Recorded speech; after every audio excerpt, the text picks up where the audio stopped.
Welcome to Restore the Glory podcast. I'm Jake Kemp. And I'm Bob Schutz. We're two Catholic ministry leaders and former psychotherapists talking about healing, restoration, and everything we've learned in our personal and professional lives. And integrating our Catholic faith into everything that we do. All right, Bob, let's get into it. Bob, good to be with you again. We're continuing on here in our series on healing and men, and we have another amazing guest with us. Why don't you introduce him?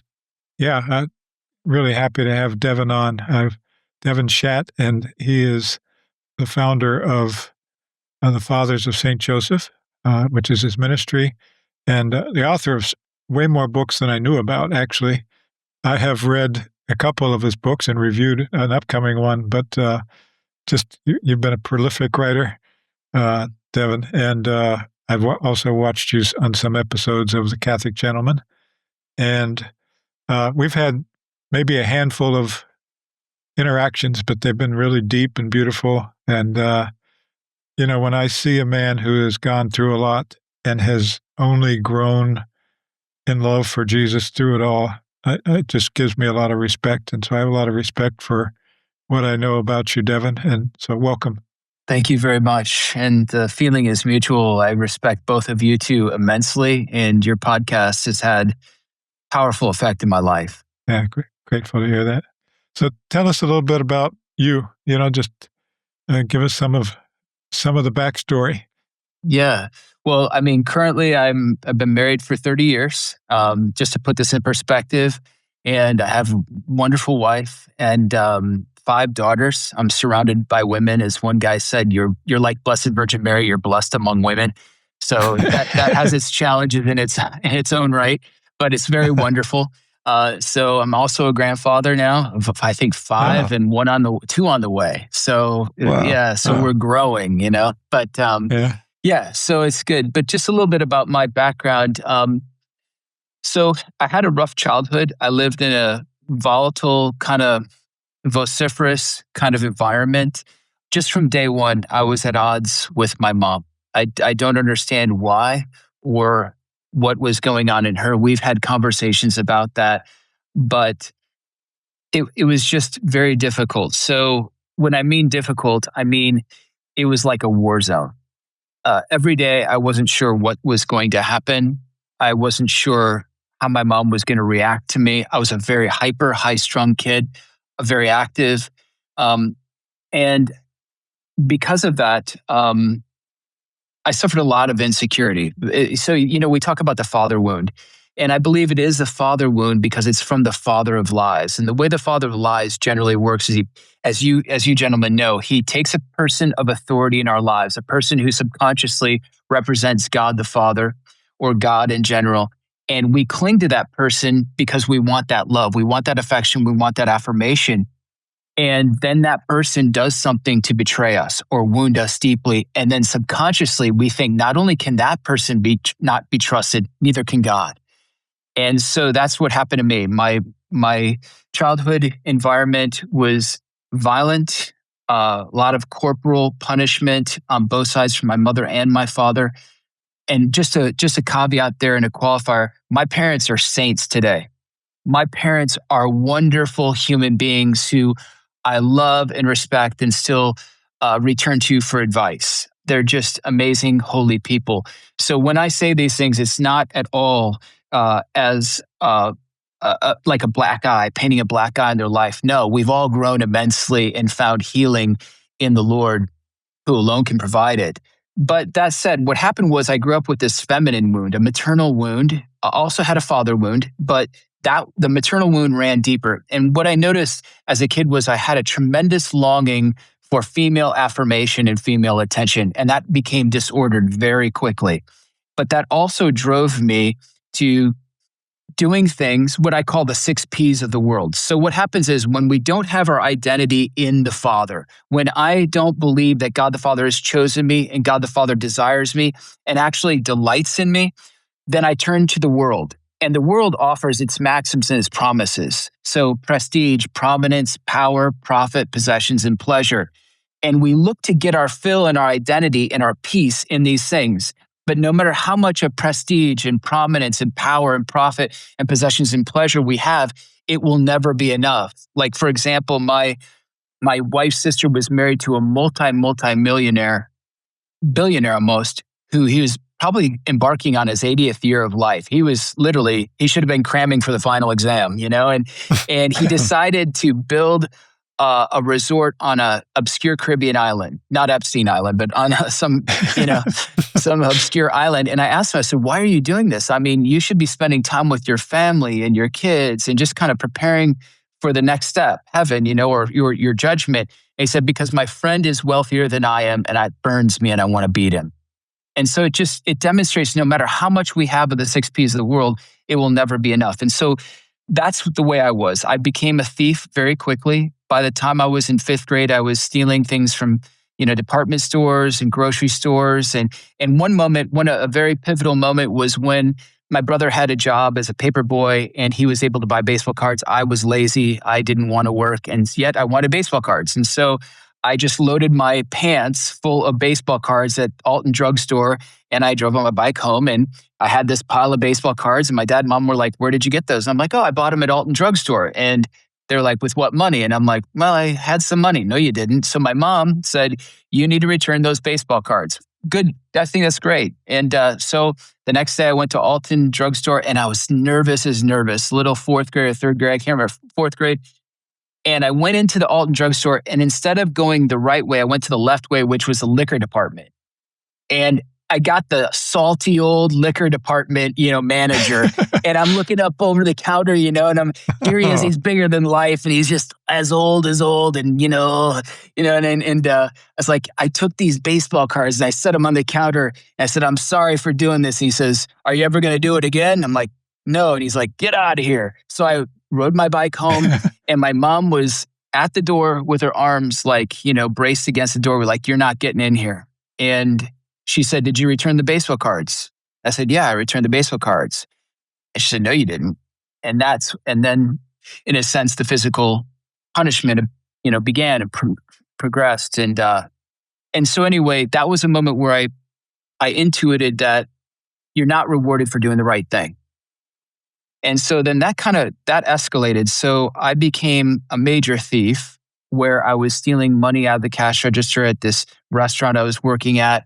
When I went to college, I went to commercial art school and ended up thieving from the storeroom. I mean, tens of thousands of dollars worth of material and resources. And then on top of that, then I was appealing to women. So I was doing it to, buy clothes and to, look the man and get the women. And so that was my road. And in the process, we moved to, I know I'm just like scooting by a lot of this. This is great. But there are moments literally where I thought in my childhood, I was beaten so severely, I thought my life was going to be taken from me. And I'm not just exaggerating in that. I mean, it was severe. And so I grew up with a massive suspicion of anybody who had authority. And I didn't have the capacity to trust anyone, which meant I didn't have the capacity to love anyone. I became a taker and a user. And before college, we moved from the Chicagoland area, which my graduating class was about 1,100 kids, to a Catholic school, which I'd never been in a Catholic school my entire life. I didn't even understand the Catholic faith, even though my mom was baptized Catholic, my dad wasn't. And my last 2 years of high school, I joined this Catholic school. And I met this young woman, her name is Kim, and she was wonderful. And we fell in love, but I was using her. I was using her to feed that wound, to get that that affirmation for the female that I needed to feel like I was a man. And it never went anywhere. It was just constant battling, constant strife. And finally, we get back together on and off. And I went to art school, and we were still dated then. You know how it goes. I mean, maybe you don't, but I was licentious. I was partying around. I was seeing other gals. And she finally said, I'd had enough. I can't take it anymore. And she left me. And that was the first time in my life where I realized, like, man, I'm a really bad guy. The one woman, the one person in my life who's loved me, like she loved me unconditionally, even with my asinine behavior and my evil tendencies, she still loved me, and she's very sweet. and I destroyed that. And so it was in this moment, this is going to sound crazy, but I was in this apartment complex where I went to college, and across the street was this apartment complex for special needs adults who were trying, it's like kind of like a way for them to live on their own, but not fully. And there was a gentleman I was on the third story, he was on the third story. And after Kim had broken up with me, I decided I need to get my life together. And I worked at a clothing store. And instead of washing my clothes, I would purchase clothes because I got a discount. And so I had 2 rooms full of all these dirty clothes that I needed to wash. And I was like, okay, I'm going to go late to the laundromat when I would have access to all the washers and all the dryers and do it all at once, right? And so 14 hefty bags of dirty laundry. And it's like wind chill, like 30 or 40 degrees below. And I'm walking down 3 flights of stairs, 2 bags at a time, stuffing them in my cart. And this special needs guy, he stared at me the whole time through my window, through the windows in the stairwell as I'm walking up the cart. And I'm aggravated that not only I have to do laundry, not only is it cold, but this guy is staring me down. And so after the 7th trip, I load those last 2 bags in. There's barely room in there for me to drive. And I look at him and I just give him the bird.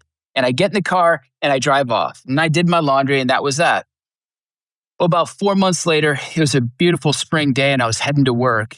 And I was walking out my apartment complex and there he was. And he was staring out the window. It was one of those vertical windows that is partially open. And I'm like, please don't talk to me. Please don't talk to me. I just need to get to work. And I went to open up the car door and he said, hey, buddy, sorry about the other day. And that rocked my world because up to this point, I was just arrogant and selfish and partying and just thieving.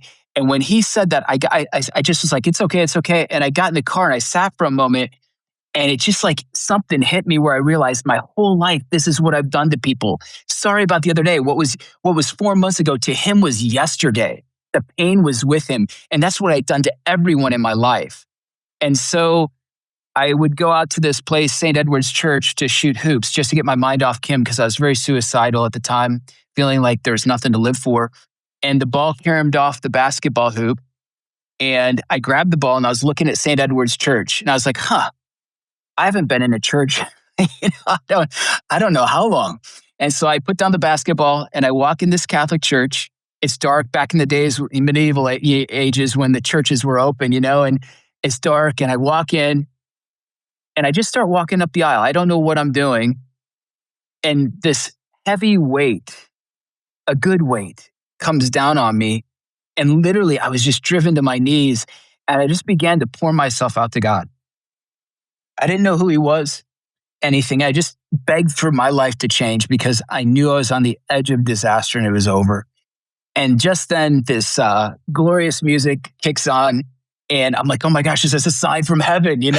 But it was like this 120-year-old lady, this organist up in the loft practicing, right? But anyway, I crawled into the pew and I continued to just say, please, you've got to help me. You've got to take over. Even though I didn't realize it, that was the moment that I turned my life over to Jesus Christ. And then I returned home and I went to confession. Somebody suggested I go to confession. And I went to the priest, the Catholic priest, who was the pastor of our school. And he goes, why don't we make a general confession? I'm like, oh, okay. So my sins don't have to be specific, right? And he's like, no, that means your whole life. And I'm like, oh boy, great. So I'm pouring my sins out. And when he goes to absolve me and he's making that the words of absolution, suddenly that weight came off of me. And I had to stop. I said, stop. Something's happening. And he said, that is Jesus taking your sins upon himself. And so I returned back to Waterloo. That was where I had that unreal supernatural event where I gave my life to Christ. And I went to Mass at that church. And I call it my first Holy Communion, even though I'd received communion as a kid. It was my first Holy Communion, in a sense, because at that moment I received our Lord, and it was like this burning sensation from my head down into my heart. I could barely get around the first pew without breaking down. I knew something was very real in this, what I just received. And it was like God was doing miraculous things just to bring me to his heart. And then it was amazing because that gal who broke up with me, I was moving. I graduated. I was going back home. And she called me up and said, "Hey, I hear you're moving back home. I would like to just have some closure. And can we meet again?" And she had no intention of getting back together with me, but I'm thinking, I hope we can get back together, right? And so I take her out. We have a great time, good conversation. And then I drop her off at her apartment, and she goes to get out the car door, and she begins to open it up, and she starts crying. And she said, "What's happened to you? You're so different." And I said, I've given my life to Jesus Christ. And she said, "I want that too." And then she closed the door and left.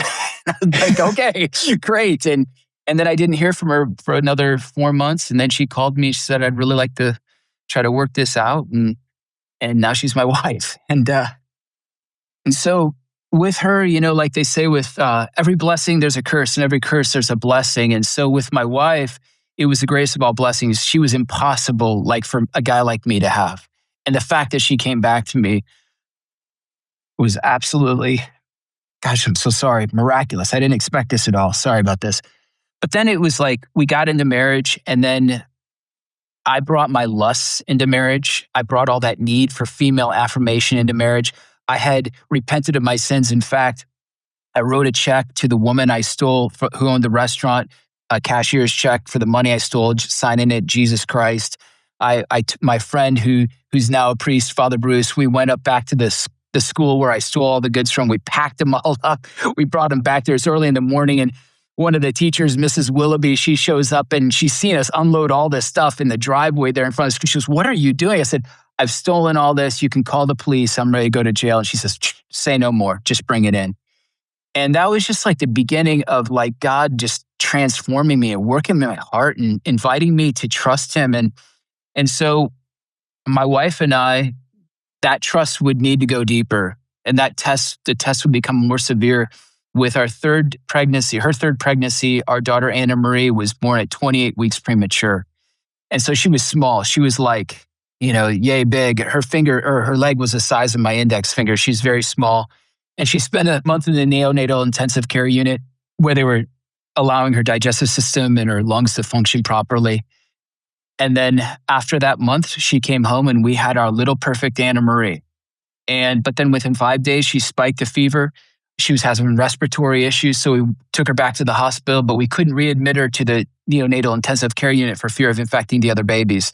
So we admitted her to the pediatric unit, but they weren't prepared to take care of a baby that small. They're like, "We've never seen a baby that small before." And all the red flags were going, there, all the alarms, but we were too young. We were too stupid. We didn't understand. And so there was 11 hours of apnea, not enough oxygen was transmitted to her brain. There was nurse neglect. She suffered a hypoxic event. And by the time the medevac team got her on manual life support, rolled her across the tarmac and got her on that medevac helicopter, they flew her out two hours away to a children's hospital. She suffered 3 clinical death experiences and permanent brain injury. And then from that point on, she's been confined to a wheelchair where we do everything for her. And that's been 25 years now. And it was in that time, there's a couple things that happened. One, the OB told my wife that because it was an emergency C-section to get Anna Marie out, that my wife was not to get pregnant for at least a year. And fear really set in my wife, so that I became the enemy. I was the weapon. And so intercourse was, out of the question, especially because we were trying to abide by the church's teaching on contraception. And then the friction, because here I was, a man bound by lust, thinking that marriage was an outlet for lust, not a remedy for it. And so I was objectifying my wife. My wife, I felt, wasn't loving me. Therefore, I was wounded in respect. I felt like I wasn't respected. I was rejected. And then that escalated to 2 years. And we'd try things. We try to be intimate. And then I'm going to confession because we're doing it all wrong. And then, this extended into a 3-year period. And finally, I'd had enough. And I said, I can't, actually what happened was my wife left with the 3 children at the time. We have 5 now, but went to the grocery store. And shamefully, I admit that I decided I was leaving. I couldn't take it anymore. And so I packed my bags. She was at the grocery store or going there. And I was leaving the front door. And she happened to forget her grocery list before we had cell phones and all that. And she said, "What are you doing?" I said, "I can't take it anymore. I just," she goes, "Okay, well, let's see a priest. And so that priest came over that night, and we explained to him our situation. And then he said, oh, this is so easy. Humanum Vitae makes a provision for couples like you that you've given God 3 beautiful children. You can use contraception. My wife and I, we looked at each other because like we hadn't agreed on anything basically in 3 years. And we looked at each other. This is the first time we agreed on anything is to disagree with this priest. And we're like, sorry, that's not right. And so he started backpedaling. And I was going to daily mass at the time. And that was all that was keeping me above water. And there's this guy, Tim Tegg, I learned later who he was, but I was walking into the church. He says, hey, you, come here. He's over by the street. And I thought it was like, is this guy trying to give me drugs or what's going on here? And so I go to the car and he has this tape set back in the day of cassette tapes. And it was Naked Without Shame. And I'm like, oh, great, pornography. Oh, wow. That's all I need, But it was Christopher West's, interpretation of the theology of the body. And those tapes began to change my life because I began to realize what it means to be a man. And in my own language, it was to set the pace of self-giving love, and sacrificial responsibility. And so it was in that time of both with Kim, it seemed like the worst case scenario where we weren't having intercourse. And yet that was the beginning of purifying me of idolizing woman and lust and sex, and actually becoming a man of self-giving love and loving her for her own sake and, setting the pace of self-giving love. And then Anna Marie, she's the anchor.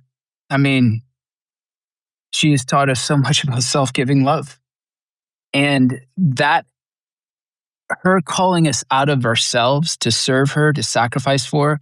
My wife and I would often get in disputes about who would get Anna Marie up. No, I got her. No, I got her. No, let me get her, kind of thing. Outdo one another in generosity, right? Even though it's like inside you're like, I don't want to do it, and who wants to change a grown-up's diaper, and well, we were doing this when Anna Marie was about 10, I think, and Anna Marie had to go to school very early. And we were, I'll do it. And one morning we get up and our 10-year-old daughter, I think Anna Marie was actually 12 or something. I can't remember. No, our 10-year-old daughter was getting her ready. And I thought, holy cow, this is what it's all about, self-giving love. And so out of that, when Anna Marie's on life support, my wife said to me, I need you to come home and be a husband and father. And I was like, I thought I am, but she was basically saying, you're a placeholder. You're here, but you're not present. Because at that time, I was trying to launch a business, graphic design business. I was working overtime for my current employer. I was a part-time youth minister. And so when she said that, and because of Anna Marie, I stopped all of that. But that's when I went through that pride detox, and it was a very lonely and painful place. I'm sorry, I rambled way too long. Beautiful. Not at all. So much there, Devin. It's just so much in your story. And, you've shared some of the pieces with me before, and I know how deeply you've suffered in all of that. And it's just like, first of all, the grace of God to intervene in so many places. I mean, it's like, I know you have no doubt in God's grace being the initiator, like every movement was him first, it seems like. Mm-hmm. And then, I can identify with pieces in childhood about stealing. I stole probably about 4th grade, and, just the integrity of going and bringing those back. I've often thought about, how could I, because, I've been focusing on restitution. How could I bring back to a store that's now doesn't exist anymore? And how do I make restitution there? Just to think about those events. What's the name of the movie of the boxer where his son is Cinderella Man? Yeah. Cinderella Man, where his son's stealing. Yeah. Such a beautiful story, but such a beautiful. I would weep every time I'd see that when the dad. What did he say to his son? He said, son, you don't have to, it's something like, you don't have to worry. I've got this. I can take care of you, His son was afraid that he was going to be abandoned. Like the deep thing. And so he stole out of that pain. And, it's so much of probably, as you look back, you stealing out of the pain of needing to fill the emptiness and stuff. And So what? It's just that scene where the dad gets down on his knees, Mm-hmm.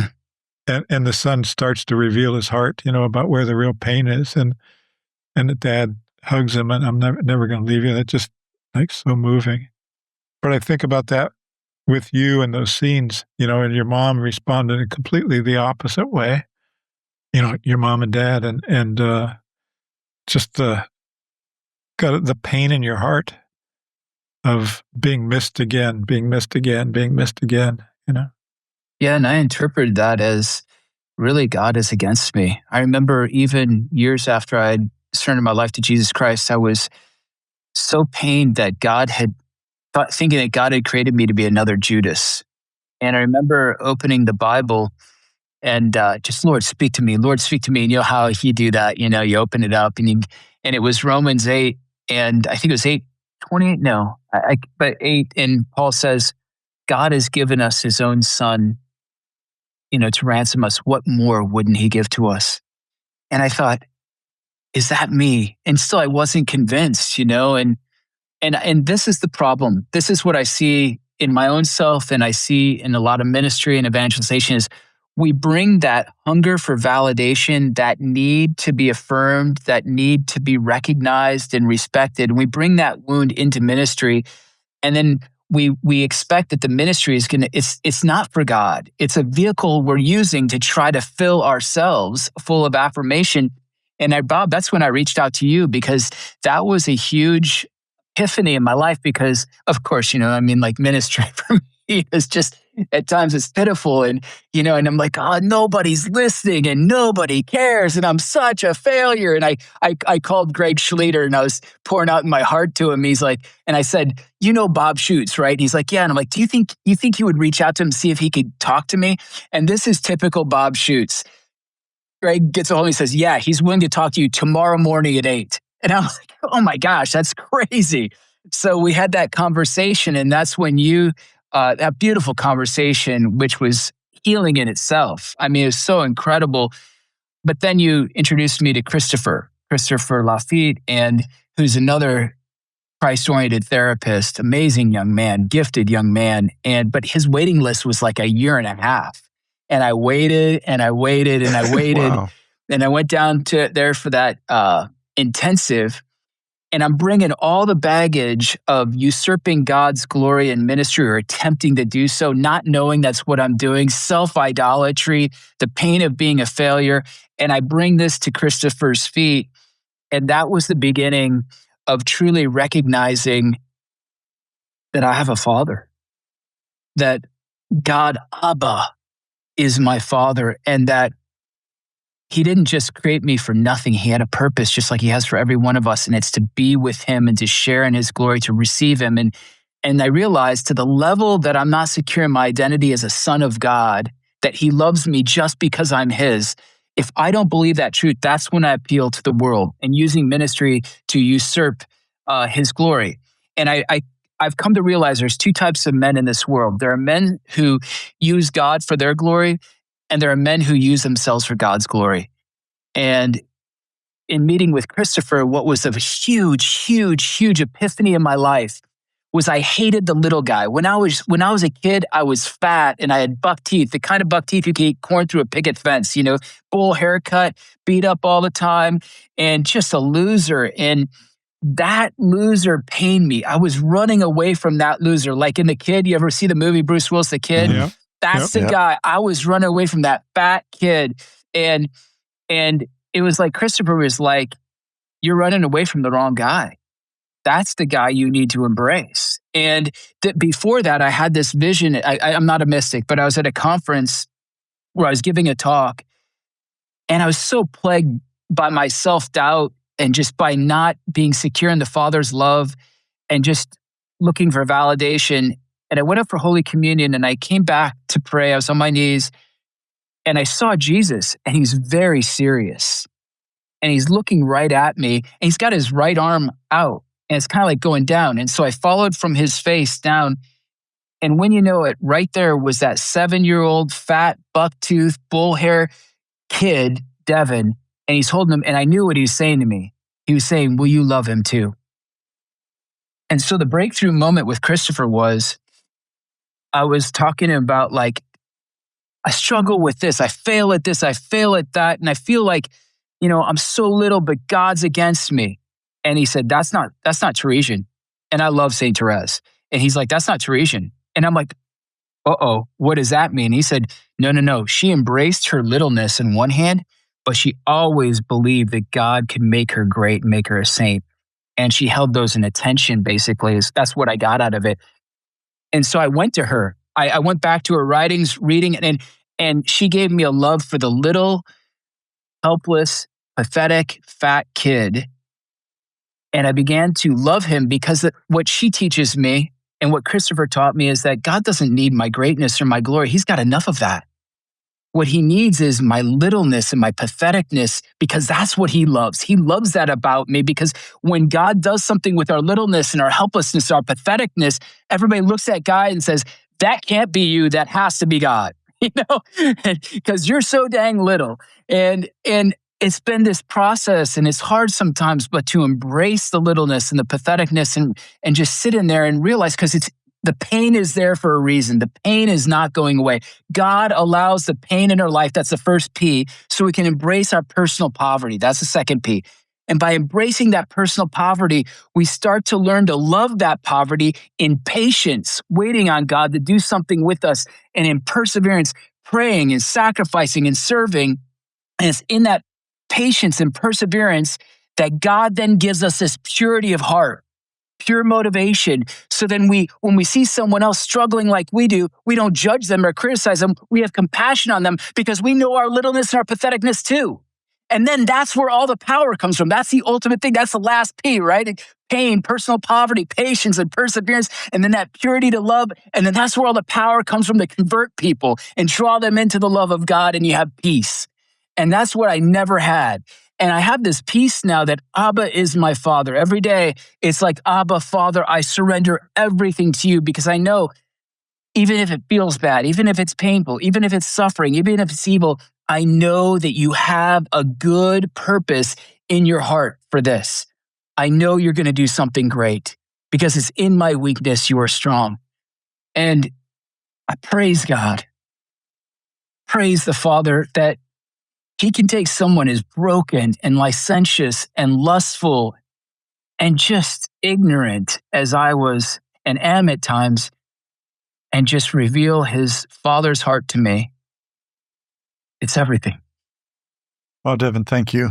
As you're sharing, I just have in the background of my screen actually your website, fathersofsaintjoseph.org, and I keep looking at the title that you gave to your blog, The Way of a Man. And I can't help but hear that as you're talking. You're describing in my life, and I think in so many men's lives, the ingredients of that way of becoming a man. You're using the catchy ways of the bad P's and the redemptive P's, but those basic ingredients, I think it's really beautiful to hear you describe them. Like, for example, woundedness is part of the stuff that a man has to face. It's the things he'll encounter along the way of becoming who God made him to be, and then suffering, the need for fathering, the role that unexpected people play along the way. Like the scene that maybe captures me more than any is you looking across at the other apartment complex of this man who's, by all standards, nobody. And you've got 14 bags full of clothes because of you. You're like, why do I need to wash them? I'll just buy new. It's just like, what a comparison. And it was beautiful. Like that image just strikes me that there's a man who maybe doesn't even have the capacity to move beyond his littleness, but he was a champion for you in that scene. And in some ways, it almost feels like he was a mirror to you. Oh, definitely. Where he was like revealing you to yourself. And in some ways like operating in greater freedom, and it sounds like that cracked something open Yeah. for you, that scene. Yeah, for sure. Because that littleness in him is what I abhorred, because I Yeah. knew it existed in me. That, in a sense, his mental challenges, that's like, my mom put me in a special needs class in 6th grade. It was crazy. I'm amidst all these other kids because I was getting terrible grades, and I was looked upon as, like having a mental deficiency, but what was interesting about that is that after that, he knew when I came home from work, he would wait for me. And we developed a friendship. And he worked at the recycling center, and he would tell me how many cans he counted that day. Devin, I had 1,011 teen cans, or whatever it was, Wow. and it was like in that moment, I discovered a part of me that could embrace the littleness, even though I didn't know that's what was happening. And I think that your Anatomy of the Wound series, that was like, Bob, that's what you recommended to me when we first met. And I listened to that time after time. What was it? Episodes 13 through 18. I recommend it to everybody. Like, where am I giving talks at conferences? Anatomy of the Wound, Restore the Glory, episodes 13 through 18, if I'm getting it right. And I just recommend it to everybody because, like, I started just to peel back, and I would find myself so angry. I build boulder walls in my yard, and I'm like digging and building. I'm like, whoa, what's the wound? What's the wound? And I got tens of them. I'm just like getting the bomb. And then the series on Peter after that. And Jake, you're like, Bob says, what's your name? And you're like, I am Goliath, or I'm David, Goliath Slayer. And Bob's like, I'm John, the beloved disciple. I'm like, who am I? God, you haven't named me. I'm like, man, it's like crying, so upset, and, just angry. But I discovered that the devil's hand always begins, it's like the 6 Ds, the 6 darts of the devil, but the deception always begins with the seed of doubt. God doesn't approve you. You're not his chosen son. He's got a whole bunch of other chosen sons. You're not good enough. You're not going to measure up. And then from there, that's where the doubt leads to discouragement, anti-courage. I'm not going forward with God. I'm going to do it my own way. And then that discouragement leads to disobedience. I'm going to, pornography, whatever, 6 Ps of the world. I'm going to fill myself with something else. And then we wake up from that disobedience, and Satan is there to rub our noses in our sinful poop. And he's like, see, you did it again. He can never forgive you. You're a terrible son. And then that leads to despair. But God is like, man, all you have to do is just trust. And it's like at Jesus' baptism. I think you guys have talked about this. Like when Jesus is baptizing, God the Father says, you are my beloved son, with you I'm well pleased. We have to pause and ask ourselves, why was God the Father pleased with Jesus? Up to this point, he performed no miracles, nothing astounding, but he didn't raise the dead. He didn't heal the lepers. He didn't feed the multitudes. Why was God the Father pleased with him? For one reason, because Jesus was his. And Jesus knew that he belonged to the Father, and the Father had his back. And that's why the devil says, turn these stones into bread. Do this, do that. Jesus says, I don't have to prove myself to anyone, especially you, because I know my identity. I'm the son of God the Father. And so that, to me, that's everything. It's the battle between doubt and trust. Am I a true son of God the Father, or am I a slave? Am I a slave to this world and a slave to Satan, a slave to doubt? So the anatomy of the wound, and I got to give you guys credit. This was so healing. Bob, you said something, you and Jake were talking about forgiveness. It was in your forgiveness series. And Bob, you said forgiveness, to have that totality, sometimes we need to go to the person who has sinned against us, and we actually need to bring it out and tell them we forgive them. And I was like, oh, my mom, there's no way. I hadn't forgiven her like decade before at least. I'd forgiven her from the heart. But I was like, I could never do that. And one day I was in town by their house. I was running an errand. It was a cold winter day. And I'm like, I'm just going to go over there. And it was weird because my sister had just left with her kids. And then my dad sat on the couch next to me, which he never does. And my mom is in the chair to my right. And I said, hey guys, I come here in peace. And my mom does her, my mom's kind of smarty pants. She goes, uh-oh, and I'm like, well, it is kind of serious. And And then everybody got a little, pensive. And I said, Mom, you abused me. I said, I didn't come here to rehash it. I don't want to rehash any of the details. I just want to let you know unequivocally, finally, I have forgiven you decades ago. I have forgiven you. I love you. And my mom stood up and she just embraced me and wept. And she said, I know I have. I am so sorry. I'm so sorry. And then my dad, Devin, you did good. I'm proud of you. Wow. And so it's like the things that you think are going to bring you the most pain. And I went in there expecting nothing from them, nothing. And that's the key. In forgiveness, you can expect nothing from the person who's wounded you. And in fact, I expect nothing from them still to this day. Like things haven't like changed. They don't call me all the time or even call me or, really text me out of the blue for any reason. But as one person said to me, they cannot love you in the way that you need. And so when I release that, then I could love them in the way I think they need, in a sense being a gift, without being attached to what I get from it. And they feel loved and I feel loved. And then there's tremendous healing in that. Devin, there's so many things that you're saying that are, I think, applicable. Not everybody's had your story and maybe the depth and the hardship, but the ingredients of it apply universally.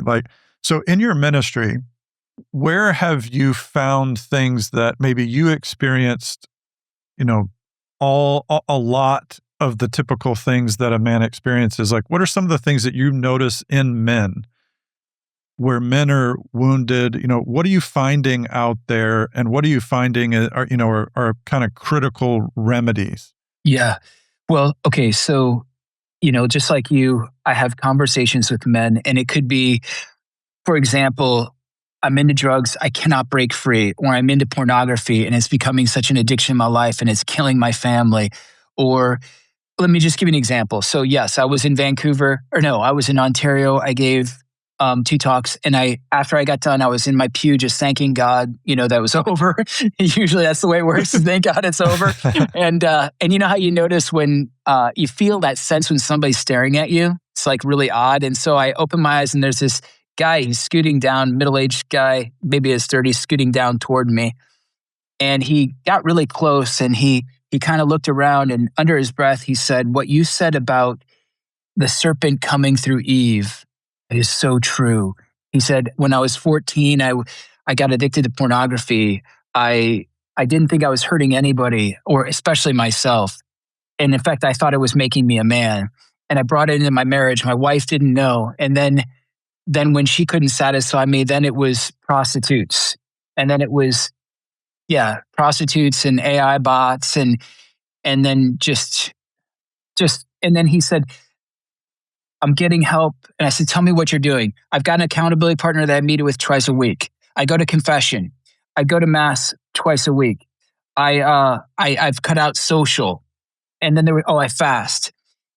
And he said, but I'm still haunted by it and I still struggle. And I said, what's your relationship with God the Father like? And that's the big question, almost, whether it's an affair with a wife or whether their marriage is crumbling, or whether workaholic or whether a struggle with addiction. What's your relationship with God the Father like? That's a $10 million question. And he said, I don't have one. I was at a conference with 1,500 men a week and a half ago. And I asked the men, I said, how many of you have a relation with God the Father and you spend time with him every day? I don't know if I saw a hand in that audience.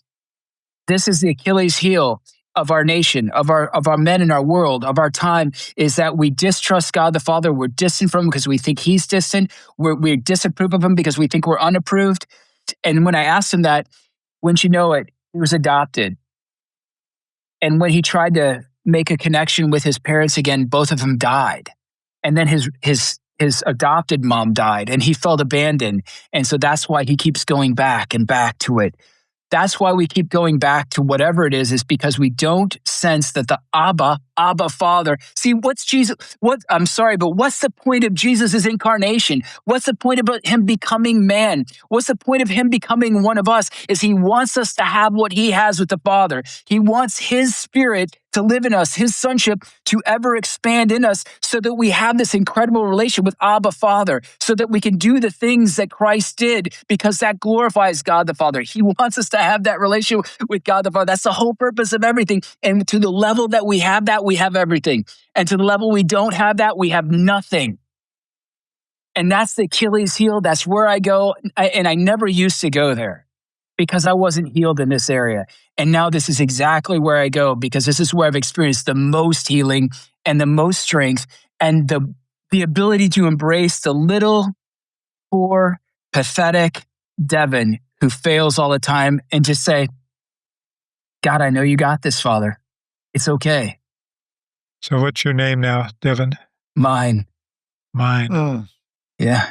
That's so good. That's so good. It came to me just the other day because I was thinking about it. I was like, God, you know what? I got this stupid name, Devin, and I, my mom named me. My dad didn't even name me, and I'm like, I hated that name ever since the beginning, And I'm like, and you've never renamed me. You've never told me my name. What's my name? And finally, mine. You're mine. And I'm like, that's enough for me. That's enough for me. Yeah, that's amen. all I want. Yeah. Amen. So what does Devin mean? It's an Irish name that means, in a sense, poet of the divine. Yeah, that's fitting. Well, I don't know. You've only read a couple of my books, Bob. So I just want to invite you to accept that it's fitting. All right, thank you. Yeah. You went to art school. You have the heart of an artist. You speak as an artist. You speak with passion, and it wasn't your mother who named you. It was the Father who named you. Wow. Because you're His. Huh. Wow. This turned into a therapy session. I love it. Yeah. I can speak a little bit to that, Devin, just from my personal experience. I've always hated the name Jacob. And, right. In my journey, receiving the name David has been, transformative. I almost legally changed my name years ago. And I'm glad I didn't, because the Lord has redeemed the name Jacob. Because my interpretation of it, which one of the meanings of it is liar. Mm-hmm. Right. But Jacob also is the one who wrestles with God, which is very true with me. And he is the chosen race. Like, he is the chosen tribe. So what resonates with me there in that redemption of Jacob is I've found so much of what I experience translates to people. In other words, he's like, what you will see and what you will experience, I want you to share because it will be universal for people. So I love what I just watched there, the beginning and continuing of the redemption of your given name. Because I always thought mine, like, get rid of it. But the Father has very much redeemed Jacob as well for me. I love Jacob because the story of Jacob is that his past comes into the present in everything. Like he dupes Isaac in blindness amidst feasting, and then he's duped amidst feasting in darkness, and he ends up with Leah, and the older is switched with the younger. And that's like, I heard the series on marriage and you and your wife and Heather, right? And how that past was brought into your present, and then how you and Heather, though, dealing with the past in the present, come to end up healing or helping to heal all these other people. That's Jacob. That's Jacob. Amen. Jacob, he has the past and the present. It kind of plagues him, but at the same time, it brings about a great nation. It brings about heritage, God's people. And that's you. That's you. So it's beautiful. Amen. Tell us a little bit, Devin, about Fathers of St. Joseph. What is that? What can men find there? How can they continue to receive from you? Yeah, so the Fathers of St. Joseph is an apostolate that labors for the restoration, redemption, and revitalization of fatherhood by following the timeless wisdom and the ageless example of St. Joseph. And I believe, and that was a big part of my story, was I was languishing, and a friend of mine took me to Medjugorje. And there I met our pilgrimage guide, Nancy, who's the interpreter for Father Yoza. And I was saying, I feel like God's got a design in my life, but I don't know what it is. And she said, are you married? And I said, yep. And she says, are you a father? Yes, I have 3 kids. Go home and be St. Joseph. And I didn't know who St. Joseph was. And so I asked Our Lady to reveal Joseph to me. And then I ended up writing a letter to myself called Joseph's Way. And I shared it with a friend who shared it with a publicist without me knowing. The publicist shared it with Ignatius without me knowing. And then Joseph Way became published by Ignatius. And that was the beginning of the apostolate. But so I believe that the human father, the husband, the father, he has a spirituality like the Benedictines, the Carmelites, the Norbertines. They all have a rule of life, a way of life that allows them to, God uses that to allow them to achieve sanctity or give them sanctity or sanctify them. I believe that the human father has a spirituality based off of St. Joseph's 4 pillars of embracing silence, embracing the woman, embracing child, embracing charitable authority. And by building our life on those foundational pillars, we can begin to live his spirituality, and then we can become hagios. This is God's will for you, your sanctification. That root word in sanctification, the Greek is hagios, which, yes, it means holy and sacred, but it actually means different and other. The temple was hagios in Jerusalem because it was different than any other building. God wants us sons of God to be so different than the world, that we're hagios, set apart. And so by living St. Joseph's spirituality, I believe that we can become hagios, sanctified, set apart, and shining lights to this world, because I believe that society goes by way of the family, and the family goes by way of the father. If we want to change the world, that father must be changed to become a father on earth like the Father in heaven, like St. Joseph. And all the stats prove this hands down, that if we get him, we get his marriage, basically. If we get his marriage, we get the family. If we get the family, we get the parish. If we get the parish, we begin to get the world. If I can talk about a couple of your books too for our listeners. One is Custos, which is John Paul II talks about Joseph being the custodian. And so that's one of your works. Another one is called The Rule, which is kind of like the religious order of St. Joseph's rule of life. Yes. And what I loved in the book is you talked about what it means to be a son, a husband, a father, and a worker, and the battle against each identity. Like how Satan, what God's call is, and then how Satan comes against that, and then how that gets resolved. Just really loved that. I gave it to my brother Wayne as a book. And then the one that's coming out, when's it going to come out? Do you have an idea? I'm hoping it'll be released in June. Yeah. It's actually become my favorite book. Yeah, go ahead. Yeah, it's called Foreplay. F-O-U-R, Yep. play. Yep. And I had the privilege of reviewing it and writing an endorsement, but just immediately, you talk about, it's a dialogue with your wife, Kim, and it's talking about these 4 basic needs that men and women have. And I love the way you dialogue through it. And it was both affirming and convicting at the same time. It was affirming of what I needed as a man and what my wife needed as a woman. And it was affirming of the things that we did right, but it was also really convicting of the places. It's like I could rehear our history in light of, oh man, I missed that one. I didn't give her that in the way that she needed that. And, she didn't give me this in the way that I needed this. And, so it was both an affirmation of the good, but an exposure of the brokenness. And so I just really strongly recommend it. No, thanks, Bob. Yeah, thank you. Yeah, it was beautiful. Just Kim and I have had so many struggles and difficulties in our marriage, and yet our marriage it's the greatest gift to me. It's so, besides God, besides the faith in the Father through Jesus Christ, and besides our Lord in the sacraments, she is the pinnacle. I mean, she's amazing. And you're tested to be perfected. A good father tests his son. That's what God the Father did after the baptism of Jesus, is he brought him out to the desert to be tested so that he could become sacrificially perfected. In marriage, it has a funny way of perfecting you and testing you, man. And but what Kim and I realized is just so beautiful is that our wires were constantly getting crossed because communication leads to communion. And A, we weren't communicating. B, when we were communicating, we weren't communicating properly. And what we discovered was the communication first, the communication leads to communion. But what are we communicating? We need to communicate our authentic, God-given core needs, which means I have to understand my core needs as a man.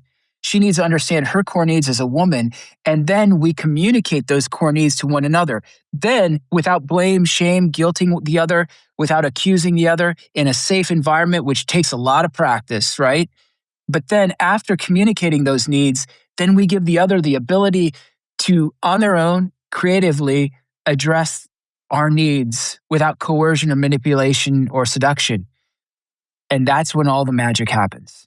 And so when I began to address creatively on my own my wife's core needs and not expecting anything back, and also one other caveat is that I can address them, I can't fulfill her needs. Only God can. But this is the art behind it. By addressing the need that your wife has expressed, she says, wow, he sees me again. He loves me. He notices me. I am important to him. And her love tank, in a sense, is being filled. And that's when it comes together. So it's communication of needs, understanding your needs, communicating them, and allowing the other to address them. And that's when the love builds. And so these 4 needs, his and her complementary needs, obviously not everybody has them perfectly across the board, but it's really a great framework to work within to be able to begin that process of communication. Devin, it's so good. I want to thank you for being with us and for all that you've done. And I think maybe ultimately thank you for your continued yes on the narrow way, that it's not easy. And, just your story and your life have been a testament to fidelity to God, even though it's not necessarily pretty or perfect. But yeah, the Lord loves us in our messy, and it's beautiful to hear your story. So thank you for being with us, and thank you for who you are. It's an honor to be with you guys. I mean, just after all these years of listening to you and actually receiving much healing from you, and then here I am able to express my gratitude and saying, hey, look what you guys did. Look what God's doing through you. It's fantastic, Amen. That's so good. We hope our listeners can get exposed more to all your resources too. Just to comment back on the little kid in you, the little Devin, and the movie The Kid. We show that at the priest retreats. We show the kid, and with the bishops also. And it's just such a joy to all of us realize that that's where the healing comes in our life, is when we can reconnect and allow God to love and us to love that little guy. And listen to him.